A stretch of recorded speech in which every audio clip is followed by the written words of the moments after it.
When you enter a classroom to begin a lesson or facilitate a college discussion group or conduct training for a corporate setting or even prep for online course distribution, what do you bring with you into the classroom? I don't mean your books and videos and all resources. I mean, what's inside your head that is going to help the learner connect the dots between the content and their previous experience? What things are going on inside you? What have you learned and picked up over the years that have created your philosophy of learning? Or better yet, how do you think people learn? Hello, fellow Earthlings. I'm saying that as a greeting, one, because I'm starting to write some science fiction, but two, given the current situation of our pandemic here near the end of March 2020, and all these headlines you keep seeing, we're all in this together. Anyway, so let's get on with this. How do you think people learn?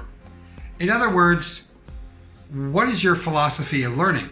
Now, I don't mean your philosophy of education. I think those are two very separate things, as you'll see from some of the reading down below that I'm going to eventually put you into. So before we go too much further, I'm Jeff Carter, your host of this channel, Curiosity Cubed, and this course, the crash course for new teachers and schools who are being thrust into online learning. Please subscribe and hit the little bell to get your notifications. Okay, so let's jump into this. So for years, I thought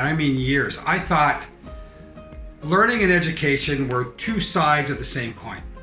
But starting to work in many different education-related jobs around the globe, and then getting into my master's degree, I began to realize that they are two very separate entities. So what am I really talking about here? In essence, how often do you ask yourself, how do people learn? Or really, how do I think people learn? That's the crux of this whole video and this part of the larger course. I'm not talking about the learning styles that you see here and that are under a certain amount of scrutiny by education research, or Maslow's hierarchy of needs that you're all very familiar with, or even Bloom's taxonomy, which is a learning perspective on education outcomes, but that's not what we're talking about here. Even though many of these might be tied into your philosophy without you even knowing.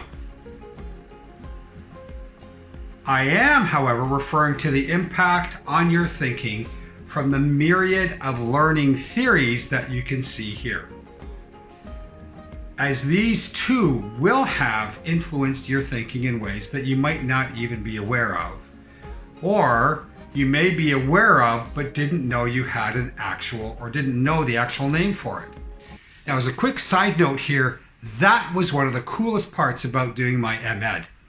I began to realize, or I began to understand, that there were names for many of the strategies and methodologies that I have been using inherently for many years. It was very cool.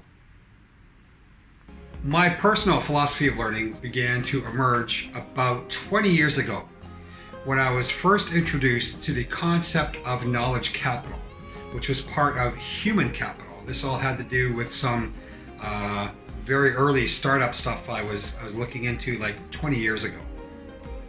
That eventually turned into academic research and led me to this amazing little book, Michael Polanyi's The Tacit Dimension, and this quote that you're now seeing on the screen.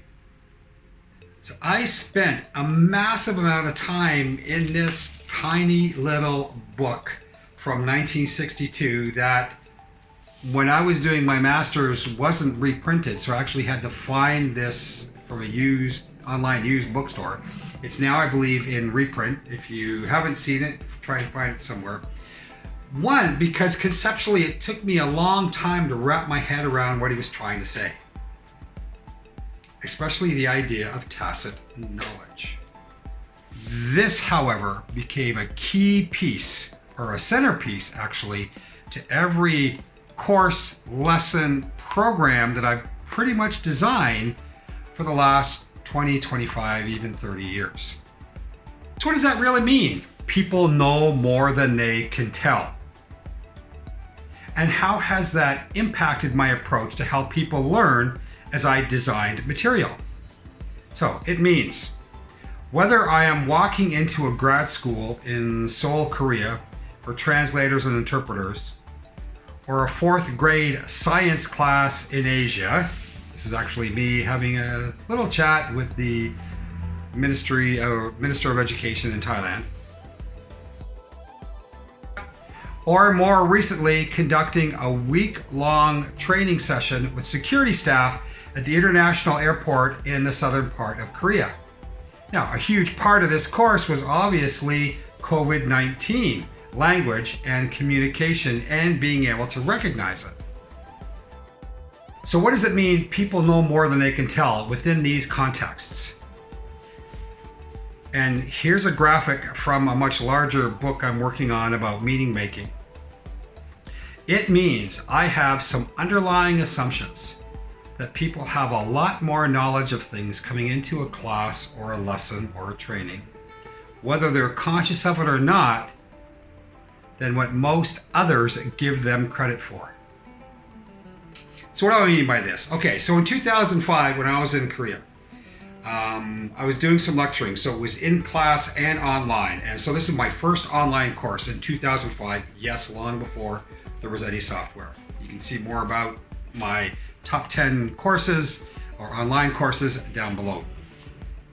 But what this course was a sort of a culture of, or an overview of Western culture. And in this particular case, one of the topics of this class was about golf.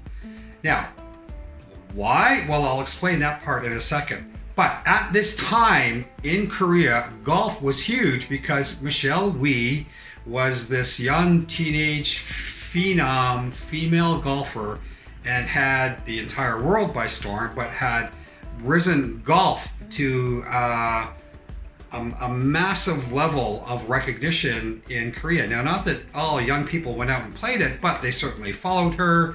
They were more aware of golf. They were understanding of a little bit more of it. So that was the context I took going into designing that particular class.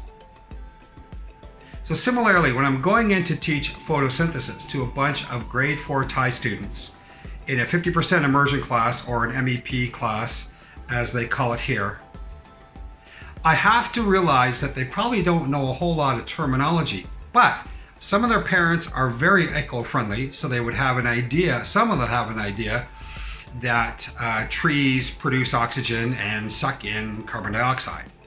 The rest may have gotten little pieces of that in grade 2 and 3 science, and the fact that the air quality in Bangkok has progressively gotten worse the last few years and has become a topic of interest to the point where air quality index monitors were put throughout the school at the beginning of the year.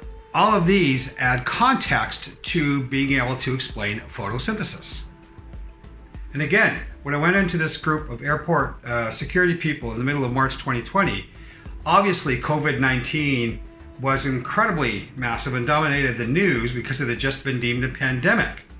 However, the amount of misinformation means that I couldn't assume everybody knew exactly what was going on, and certainly their lack of English vocabulary and terminology that had to do with understanding COVID and explaining it to foreigners, I had to take all of that into context when I was putting together that piece of the course, which took up about 25%. So the best way I have found over the past 20 years to how to effectively integrate my philosophy of learning about this tacit knowledge idea into lesson design is to, one, obviously provide as much factual information as possible, especially when it comes to vocabulary and taxonomy, so that we're all speaking the same language. And second is to present the concepts in as many examples, case studies, simulations, role plays, hands-on activities as possible from as many different perspectives and point of view as possible.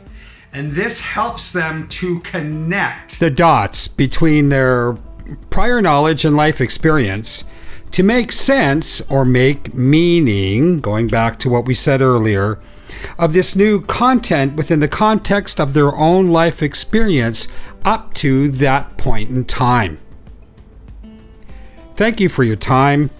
Follow the directions below. And remember, please stay curious.